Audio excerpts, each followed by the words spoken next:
রাধে বন্ধুরা, আজকে তোমাদের সাথে আমি শেয়ার করতে চলেছি জন্মাষ্টমীর দিন আমার গোপু সোনাকে আমি কেমনভাবে স্নান করাই। স্নান করিয়ে জামা কাপড় পরিয়ে আমার সোনাকে আমি সাজিয়ে গুছিয়ে কেমনভাবে পুজো করি, ভোগ নিবেদন করি, সেটারই একটা ছোট্ট ক্লিপ। আর এই ভিডিওটি ভালো লাগলে তোমরা like, comment, share and subscribe করতে ভুলো না কিন্তু। আমার পাশে থেকো, সাথে থেকো। আর গোপু সোনার স্নান, তার সাজগোজ আর তাকে দর্শন করো। রাধে রাধে বন্ধুরা।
বন্ধুরা, আমার গোপু সোনাকে দর্শন করে তোমাদের কেমন লাগলো জানাতে কিন্তু ভুলো না।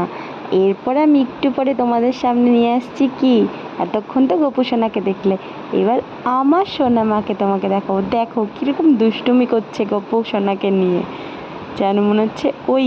আর ওকে একটু সাজিয়েছিলাম, দেখছিলাম